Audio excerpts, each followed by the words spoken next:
یہ تین نعمتیں اہم نعمتیں. تو ان میں سے ایک نعمت عافیت کی نعمت ہے، امن کی نعمت ہے، سکون کی نعمت ہے. اللہ تعالیٰ کسی فرد کو، کسی قوم کو عطا فرما دے تو یہ بہت بڑی نعمت ہے. جب جنگوں کا موقع ہوتا ہے نا، حالات خراب ہوتے ہیں، اس موقع پر تو اللہ کے نبی نے خصوصی طور پر کہا لا تتمنوا لقاء العدو، دشمن سے ملاقات کا، دشمن سے مٹ بھیڑ کا، دشمن سے لڑائی کی تمنا مت کرو. صلی اللہ العافیہ، اللہ سے عافیت مانگو. ان حالات میں، جنگوں کے حالات میں، فتنوں کے حالات میں، خوف کے حالات میں زبانوں کو کنٹرول میں رکھنا ہے، اور زبانوں کا چلانا، استعمال کرنا ان حالات میں ایسا ہی ہوگا جیسے ہتھیار کا استعمال کرنا. من الثمرات وقال تعالى من أصبح آمنا في سربه معافا في جسده عنده قوت يومه فكأنما حيزت له الدنيا بحذافيرها او كما قال النبي صلى الله عليه وسلم.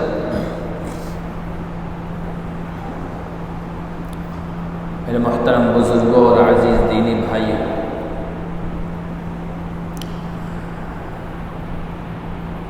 اللہ تعالیٰ کی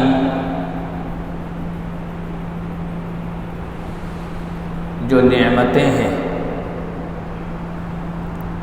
ان میں سب سے بڑی نعمت تو اسلام ہے، ایمان کی دولت.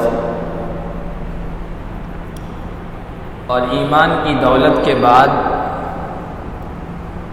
بے شمار نعمتیں ہیں، اس کے احسانات ہیں جن کے بارے میں اللہ تعالیٰ نے خود فرمایا ہے وَإِن تَعُدُّوا نِعْمَةَ اللَّهِ لَا تُحْصُوهَا. اگر اللہ کی نعمتوں کو تم گننا چاہو، شمار کرنا چاہو، شمار نہیں کر سکتے. ان نعمتوں میں سے ایک نعمت، بڑی نعمت، وہ امن، امان، سکون، سلامتی، عافیت. کتنی بڑی نعمت ہے کہ اللہ تعالیٰ نے حضرت ابراہیم علیہ السلام کا ذکر کیا قرآن کریم میں 2 جگہ. حضرت ابراہیم علیہ السلام نے اپنی اولاد کے لیے اللہ تعالیٰ سے درخواست کی، دعا کی. تو ایک جگہ 2 دعا مانگی اور ایک جگہ اس کا ذکر ہے تو 3 دعاؤں کا ذکر ہے. پہلے پارے میں جب ذکر ہے تو اللہ تعالیٰ سے درخواست کی کہ رب اجعل ھذا بلدن آمنا، پروردگار اس جگہ میں اپنے بیوی بچوں کو، اپنے گھر والوں کو چھوڑ کے جا رہا ہوں، اس کو امن والا بنا دے. وارزق اہلہ من الثمرات، اور اس شہر کے لوگوں کو پھلوں کی روزی دے. 2 دعائیں مانگی. 13ویں پارے میں سورہ ابراہیم میں جب حضرت ابراہیم کا ذکر ہوا، وہاں اللہ تعالیٰ سے دعا کی کہ رب اجعل ھذا البلد آمنا، اے پروردگار اس شہر کو امن والا بنا دے اور میری اولاد کو شرک سے بچا لے اور ان کو پھلوں کی روزی دے اور لوگوں کے دلوں کو اس شہر کی طرف، ان کی طرف مائل کر دے. اب دونوں دعاؤں میں دیکھیں 2 چیزیں خاص طور پر حضرت ابراہیم نے مانگی، ایک امن، امان، سکون، اور دوسرا رزق. اس میں بھی آپ قرآن کریم میں غور کریں گے تو معلوم ہوگا رزق، پھل، کھانے پینے کی چیزیں وہ دوسرے نمبر پر ہے. دعا کی ترتیب میں کھانے پینے کی چیزوں کا ذکر ہے، وہ دوسرے نمبر پر ہے. پہلے نمبر پر امن مانگا ہے، سکون مانگا ہے، چین مانگا ہے. اے اللہ میری اہل کو، میرے ذریت کو، اس شہر کو امن والا بنا دے، انہیں امن عطا فرما دے. اس سے آپ اندازہ لگا سکتے ہیں کہ امن کتنی بڑی اللہ کی نعمت ہے. اور اللہ تعالیٰ نے اس نعمت کو جتایا ہے۔ جن جن قوموں کو اللہ تعالیٰ نے امن دیا تھا نا، تو جتایا ہے اس نعمت کو، احسان کو۔ سورہ سبا میں قوم سبا کا ذکر ہے، اللہ تعالیٰ نے انہیں چین سکون دیا تھا، کسی طرح کا کوئی ڈر نہیں تھا، بے چینی نہیں تھی، خوف نہیں تھا، اور بڑے اطمینان سے اپنی جو ہے آبادیوں کو بسائے ہوئے تھے۔ قوم ترقی کر رہی تھی۔ وَجَعَلْنَا بَيْنَهُمْ وَبَيْنَ الْقُرَى الَّتِي بَارَكْنَا فِيهَا قُرًى ظَاهِرًا وَقَدَّرْنَا فِيهَا السَّيْرَ، ہم نے خوشحالی دی تھی، فراوانی دی تھی، ہر طرح کی نعمتیں دی تھی، اور ان سے کہا تھا سیروا فِيهَا لَيَالِيَ وَأَيَّامٍ آمِنِينَ، رات ہو دن ہو مسلسل امن کے ساتھ چلتے رہو۔ ہم نے امن کی نعمت ان کو عطا فرمائی تھی۔ قوم سمود کے بارے میں اللہ تعالیٰ نے کہا وَكَانُوا يَنْحِتُونَ مِنَ الْجِبَالِ بُيُوتًا آمِنِينَ، ہم نے ان پر احسان یہ فرمایا تھا، ان کو یہ نعمت دی تھی کہ وہ پہاڑوں کو تراش تراش کر گھر بناتے تھے امن کے ساتھ۔ اگر امن نہ ہو، سلامتی نہ ہو، تو انسان بڑا بنگلہ پہاڑوں سے تراش کر بنانا تو دور کی بات ہے، جھونپڑی بھی نہیں بنا سکتا ہے، ڈر کا ماحول ہو، خوف کا ماحول ہو۔ تو اللہ نے احسان جتایا، بڑے امن کے ساتھ وہ گھر بنایا کرتے تھے۔ یوسف علیہ السلام کا ذکر ہے، جب ان کا پورا خاندان کنعان سے مصر بلایا گیا ہے، جہاں حضرت یوسف تخت پہ بیٹھے تھے، تو اپنے گھر والوں سے کہہ رہے ہیں ادخلوا مصر انشاءاللہ آمنین، اے میرے گھر والوں، خاندان والوں، مصر میں تم داخل ہو جاؤ، اللہ نے چاہا تو یہاں امن، چین اور سکون کا ماحول ملے گا، امن کے ساتھ داخل ہو جاؤ۔ حضرت موسیٰ علیہ السلام کا ذکر کیا اللہ تعالیٰ نے، معجزہ عطا فرمایا لاٹھی کا، وہ لاٹھی کو پھینکنے کا حکم ہوا نا، تو وہ اژدہا بن گئی اور پہلی مرتبہ دیکھ رہے ہیں، گھبرا گئے، ڈر لاحق ہو گیا، بے چین ہو گئے کہ یہ کیا ہو گیا۔ تو اللہ نے کہا یا موسیٰ اقبل ولا تخف انک من الآمنین، موسیٰ آگے بڑھو، ڈرو نہیں، تم امن میں ہو، چین میں اور سکون میں ہو، اس میں ڈرنے کی کوئی بات نہیں ہے۔ اللہ تعالیٰ نے قریش کا ذکر کیا ہے، اللہ کے نبی صلی اللہ علیہ وسلم کا جو خاندان تھا، ان پر اللہ کی بڑی مہربانیاں تھیں، اللہ کے بڑے احسانات تھے، اور اللہ نے ان احسانات کا ذکر کیا لإلاف قریش إِلَافِهِمْ رِحْلَةَ الشِّتَاءِ وَالصَّيْفِ فَلْيَعْبُدُوا رَبَّ هَذَا الْبَيْتِ الَّذِي أَطْعَمَهُم مِّن جُوعٍ وَآمَنَهُم مِّن خَوْفٍ۔ قریش کو چاہیے کہ وہ اللہ کے فرما بردار بن جائیں۔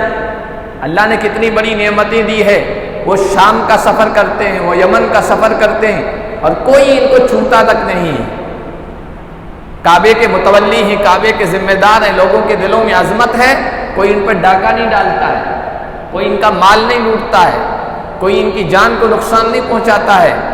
اللہ تعالیٰ نے ان پر کیا احسان کیا؟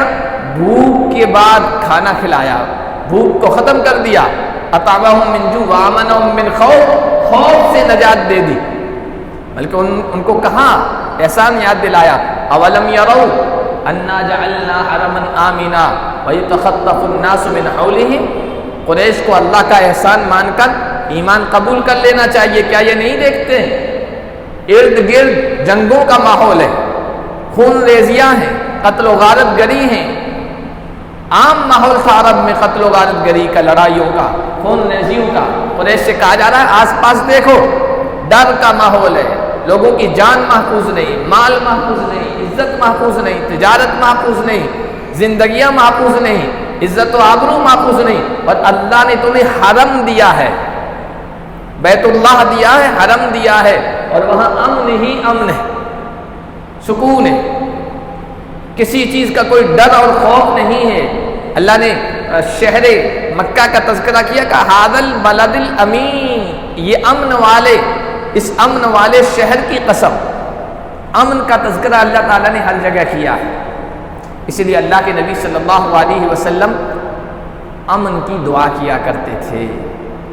چاند دکھتا تھا نا، چاند دیکھنے کی دعا کیا ہے؟ اللہ کے نبی ہمیشہ معمول پابندی کے ساتھ، آپ کا یہ معمول تھا، کہتے اللہم اہلہ علینا بالامن والایمان والسلامتی والاسلام والتوفیق لما یحب ویرضا ربنا وربک اللہ۔ اے اللہ اس چاند کو ہم پر طلوع فرما، ظاہر فرما، ایمان کے ساتھ، امن کے ساتھ۔ یہ چاند ہمارے لیے امن کا، سکون کا ماحول لے کے آئے اور خبر لے کے آئے اور سلامتی لے کے آئے، اسلام کی دولت کے ساتھ ہم رہیں، اور اللہ جن سے راضی ہوتا ہے، جن کاموں سے خوش ہوتا ہے، ان کی توفیق کی خبر، خوشخبری یہ چاند لے کے آئے۔ اے چاند ہمارا بھی رب اللہ ہے اور تیرا رب بھی اللہ ہے۔ امن کی دعا، سلامتی کی دعا اللہ کے نبی صلی اللہ علیہ وسلم فرمایا کرتے تھے۔ اور ایک دعا آپ کے روزانہ کے معمولات میں داخل تھی، ہمیں بھی مانگنا چاہیے۔ اللہ کے نبی کہا کرتے تھے اللہم استر عوراتی وآمن روعاتی، اے اللہ میرے عیبوں پر پردہ ڈال دے، میری خامیوں پر پردہ ڈال دے، میرے عیبوں پر پردہ ڈال دے، نقائص پر پردہ۔ اللہ کے نبی تو نقائص سے، عیب سے، ہر طرح سے پاک تھے، وہ ہمیں سکھا رہے ہیں۔ اللہ کی طرف سے اگر پردہ نہ ہونا تو کتنے سارے ہمارے عیوب ظاہر ہو جائیں لوگوں کے سامنے، جن کی نگاہوں میں بڑے معزز ہیں، بڑے نیک ہیں، بڑے عبادت گزار ہیں، بڑے نیک سیرت ہیں، اچھے اخلاق والے ہیں، اللہ نے پردہ ڈال رکھا ہے، ستار ہے، وہ ستاری کا پردہ ڈال رکھا ہے، ورنہ لوگوں کے سامنے آ جائیں۔ اے اللہ ہمارے عیبوں پر پردہ ڈال دے، اور اے اللہ ہمارے ڈر کو، ہمارے خوف کو، ہماری بے چینی کو امن میں بدل دے، امن عطا فرما دے۔ اور اللہ کے نبی صلی اللہ علیہ وسلم کی جو تعلیمات ہیں، قرآن اور حدیث کی جو تعلیمات ہیں نا، ان کا اگر خلاصہ دیکھیں نا تو دین اور شریعت کے مقاصد میں سے ہے کہ انسان کی جو ضروری چیزیں ہیں نا ان کو امن حاصل ہو، سکون حاصل ہو، مقاصد شریعت میں ہے۔ اور انسان کی جو ضروری چیزیں کیا ہیں؟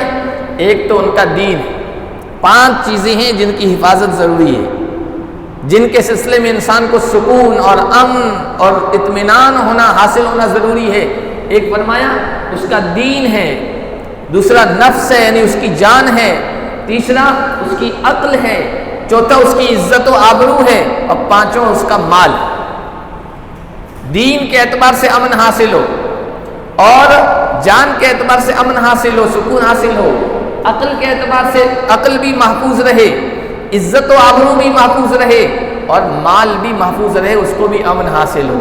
اسی لیے آپ دیکھیں یہ 5 چیزیں میں نے کہی ہے نا، ان 5 چیزوں کو نقصان پہنچانے والی جو چیزیں ہیں شریعت نے ان سے منع کیا ہے، روکا ہے، اور اس سلسلے میں سزائیں بھی بہت سخت ہے۔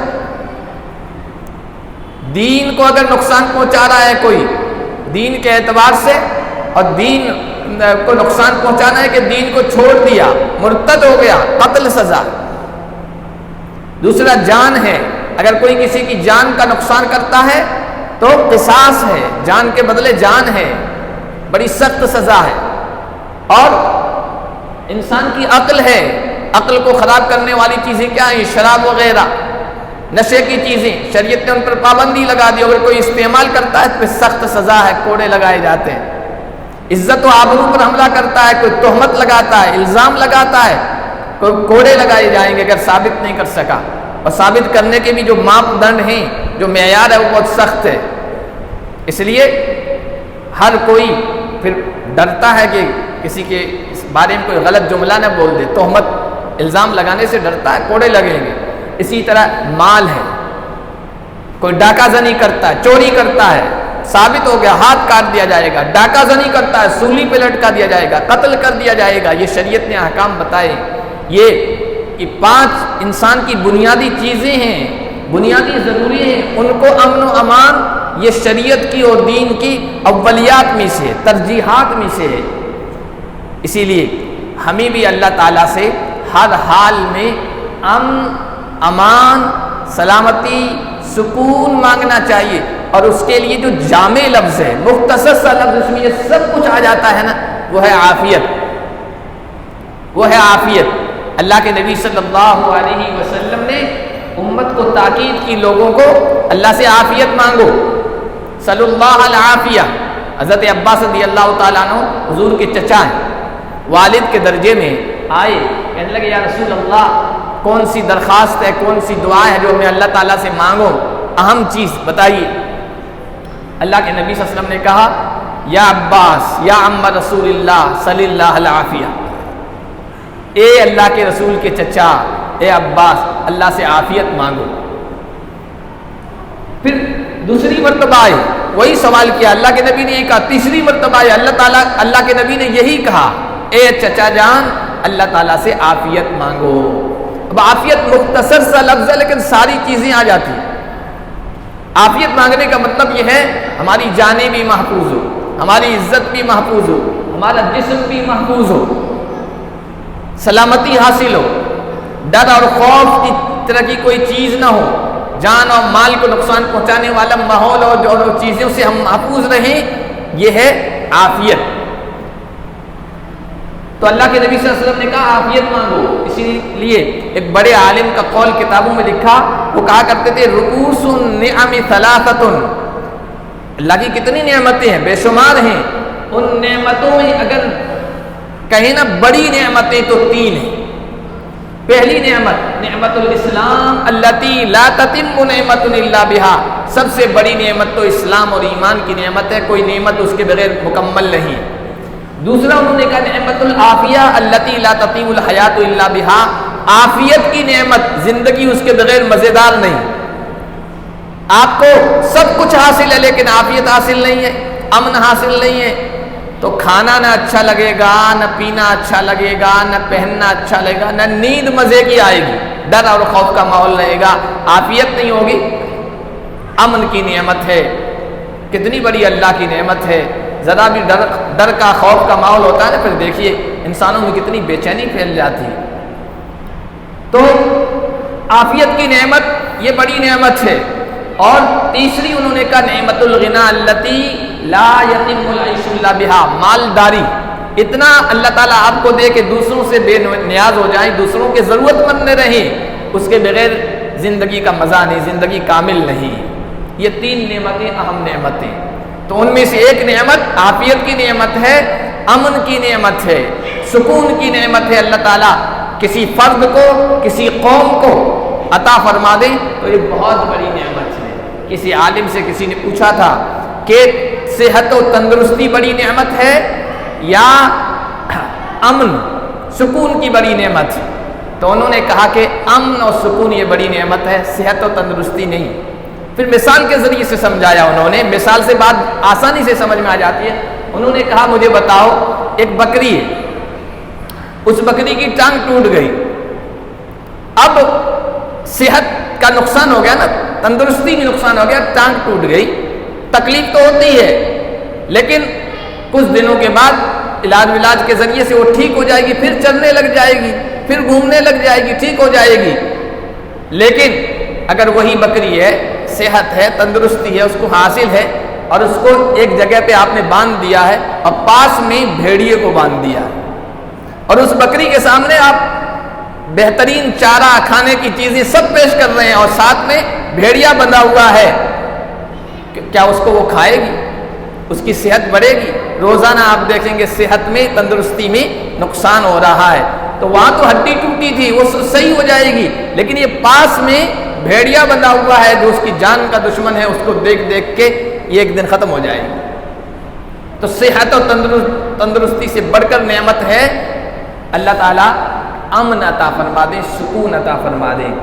تو اللہ کے نبی صلی اللہ علیہ وسلم نے ہمیں یہی کہا ہے، دیکھو اللہ تعالیٰ سے عافیت مانگو، سکون مانگو، سلامتی مانگو، صلی اللہ العافیہ۔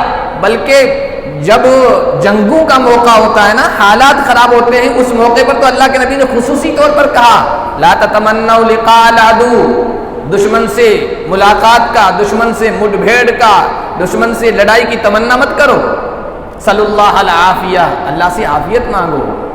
اور اللہ کے نبی نے فرمایا فإن أحدا لم يؤت بعد اليقين خير من العافیہ، عافیت، یقین اور ایمان کی دولت کے بعد عافیت سے بڑھ کر اللہ تعالیٰ نے کسی کو کوئی نعمت نہیں عطا فرمائی ہے۔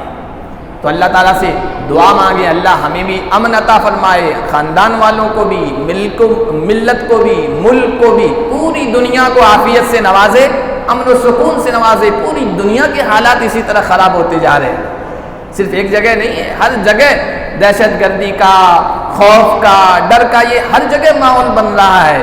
اللہ تعالیٰ پوری انسانیت کی حفاظت فرمائے، اس کے لیے آپ عافیت کی دعا مانگیں. یہ ہماری دعاؤں میں شامل ہونا چاہیے. اور پھر ایسے موقعوں پر جب حالات خراب ہوتے ہیں نا، شریعت کا ہمیں حکم یہ ہے، تعلیم یہ ہے، حالات خراب ہوں تو اپنی زبانوں کو کنٹرول میں رکھیں. یہ بہت ضروری ہے.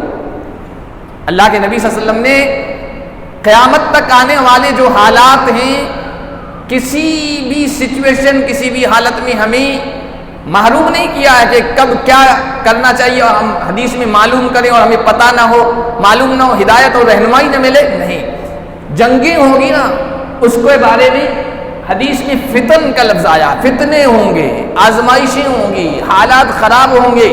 تو اس موقع پر صحابہ نے پوچھا یا رسول اللہ ہم کیا کریں اس موقع پر؟ تو حضور نے ایک موقع پر کہا اشراف اللسان فیہا کوقوع السیف. ان حالات میں، جنگوں کے حالات میں، فتنوں کے حالات میں، خوف کے حالات میں زبانوں کو کنٹرول میں رکھنا ہے. اور زبانوں کا چلانا، استعمال کرنا ان حالات میں ایسا ہی ہوگا جیسے ہتھیار کا استعمال کرنا. اس زمانے میں ہتھیار سب سے زیادہ جو تھا وہ تلوار تھی، کا تلوار کے چلانے کی طرح ہو. تو زبانوں کو استعمال، زبانوں کو کنٹرول میں رکھنا چاہیے. اور آج کل زبانوں کے ساتھ ایک اور چیز آ گئی ہے، انگلیاں. یہ کی بورڈ پر جو چلتی ہیں یہ بھی زبان ہی کے حکم میں ہے. ہماری انگلیاں بھی کنٹرول میں ہونی چاہیے، ہمارا کی بورڈ بھی کنٹرول میں ہونا چاہیے. کوئی غلط چیز، کوئی غلط خبر، کوئی بھی ایسی بات جس کی وجہ سے آپ نقصان میں پڑ جائیں، خاندان نقصان میں پڑ جائے، ملک نقصان میں پڑ جائے، ملت نقصان میں پڑ جائے، لوگوں میں خوف، ہراس اور ڈر پھیل جائے، کسی بھی ایسی چیز کے پھیلانے سے، بولنے سے، نشر کرنے سے اور اس کو آگے چلتا کر دینے سے اپنے آپ کو بچانا چاہیے. یہ شریعت کا حکم ہے. اس لیے کہ جب فتنے ہوتے ہیں، اس طرح کے حالات ہوتے ہیں نا، تو عربی میں کہا گیا، قرآن میں اس کے لیے لفظ آیا ہے شائعات، ارجافات، المرجفون فی المدینہ. فیک نیوز آج کی اصطلاح میں، جھوٹی خبریں دشمن بھی پھیلاتا ہے ڈر پھیلانے کے لیے، لوگوں میں ڈر پیدا کرنے کے لیے. اور کس کس مقصد سے وہ آگے کی جاری ہوتی ہے ہمیں پتہ نہیں ہوتا ہے. اس لیے کوئی بھی ایسی چیز ہو تو اس کو پھیلانے سے، اس کو بیان کرنے سے، اس کو نشر کرنے سے انسان کو بچنا چاہیے، احتیاط کرنا چاہیے. کیونکہ ضروری نہیں ہے کہ جو خبر آپ تک پہنچ رہی ہے وہ صحیح ہو، درست ہو، تحقیق ہو، شدہ ہو، ضروری نہیں ہے. قرآن تو ہمیں یہ کہتا ہے ان جاءکم فاسق بنبأ فتبینوا ان تصیبوا قوما بجہالۃ فتصبحوا علی ما فعلتم نادمین. اے ایمان والو، اگر کوئی فاسق، کوئی بدماش انسان تمہارے پاس کوئی خبر لے کے آئے. اب پہلے زمانے میں یہی ذریعہ تھا، انسان خبر لے کے آتا تھا.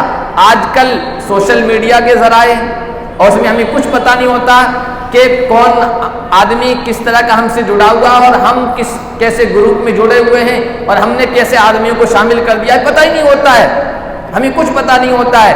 اور کوئی اس طرح کی خبر آ جاتی ہے تو کہا گیا فتبینوا، تحقیق کر لو، کہیں ایسا نہ ہو کہ جہالت و نادانی و بے وقوفی میں تم نقصان پہنچا دو.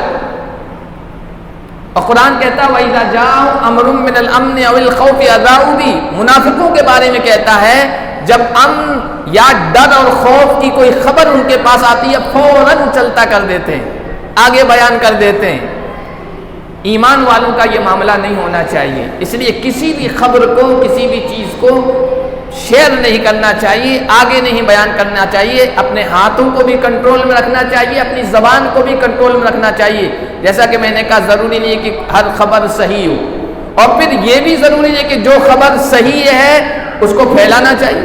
آپ کے ذمے نہیں ہے اس کو آگے کرنا، کیونکہ جو خبر جس شعبے، جس محکمے سے متعلق ہے اس نے اس کو آگے پھیلانے کی اجازت دی ہے یا نہیں. بہت ساری چیزیں ڈیفینس سے متعلق ہیں، ہماری فوج سے متعلق ہیں، حفاظت سے متعلق ہیں. وہ کہتے ہیں کہ بھائی کسی کو آگے کرنے کی اجازت نہیں ہے. تو آپ نے اگر کر دیا، خبر صحیح بھی ہو، نقصان میں پڑ جائیں. شریعت یہ کہتی ہے اپنے آپ کو روکو اس سے، دین کہتا ہے یہ اپنے آپ کو بچاؤ۔ اور حضرت علی رضی اللہ تعالیٰ عنہ کا ایک قول، کوٹس جملہ الادب المفرد جو حضرت امام بخاری رحمۃ اللہ علیہ کتاب ہے اس میں نقل کیا گیا ہے، انہوں نے کہا، حضرت علی نے کہا، حضرت علی کی باتیں بڑی حکمت والی ہوتی تھی، بڑی دانش والی، سمجھ والی، تو انہوں نے کہا لا تکونوا عجلا مزاجیع بزورا، اے لوگو جلد باز مت بنو، مزاجیع ہر چیز کو، ہر خبر کو پھیلا دینے والے مت بنو، بزرا رازوں کو ظاہر کرنے والے مت بنو۔ جلد بازی میں، کسی کے راز کو ظاہر کرنے میں، کسی بھی چیز کو، خبر کو پھیلانے میں کیا ہے؟ فَإِنَّ مِن وَرَائِكُمْ بَلَاءً مُبَرِّحًا مُبْلِحًا، دیکھو اگر جلد باز بن جاؤ گے، ہر سنی ہوئی بات کو اور آپ تک پہنچی ہوئی بات کو، خبر کو آگے چلتا کر دو گے تو پھر اس کے پیچھے بڑی مشقت ہے، پریشانی ہے، تھکا دینے والی چیزیں ہیں، آپ بھی پریشانی میں مبتلا ہوں گے، آپ سے متعلق بھی لوگ پریشانی میں مبتلا ہوں گے، وَأُمُورًا مُتَمَاحِلَةً رَدْحًا، اور پھر فتنے برپا ہوں گے، آزمائشی ہوں گی، اور ایسی متماحلہ جو بہت لمبی چلے گی، اور بھاری بھرکم تکلیف دینے والی چیزوں میں، صورتحال میں تم مبتلا ہو جاؤ گے، اس لیے جلد باز نہیں بننا ہے۔ تو شریعت نے ہمیں یہ حکم دیا ہے کہ فتنوں کے زمانے میں، حالات خراب ہو اس زمانے میں، اپنی زبانوں کو بھی کنٹرول میں رکھیں، اپنے ہاتھوں کو بھی کنٹرول میں رکھیں، زبانوں کا صحیح استعمال کریں۔ حسن بصری فرمایا کرتے تھے المؤمن وقاف حتی یتبین، مومن ہر چیز کو بس استعمال نہیں کرتا، آگے نہیں کرتا ہے، وہ تو ٹھہرتا ہے، سوچتا ہے، سنجیدگی اختیار کرتا ہے جب تک کہ اس کی حقیقت سامنے نہ آ جائے۔ اس لیے شریعت کا، اسلام کا، دین کا حکم یہ ہے، اللہ تعالیٰ سے عافیت مانگنا چاہیے، حالات خراب ہو تو اس موقع پر اپنی زبان کو کنٹرول میں رکھنا چاہیے، اور ہم جہاں رہ رہے ہیں وہاں ذمہ دار حضرات جو ہیں، جو ذمہ دار محکمے ہیں، ڈپارٹمنٹ ہیں، ان کی طرف سے جو بھی ہدایات آ رہی ہیں، رہنمائیاں آ رہی ہیں، ان میں ہمیں بھرپور تعاون کرنا چاہیے، سہیوگ کرنا چاہیے، وہ ہمارے بھلائی کے لیے، ہماری خیر کے لیے، ہماری سلامتی کے لیے کرتے ہیں۔ یہ ہماری تعلیمات ہیں اسلام کی، یہ شریعت کی تعلیمات ہیں۔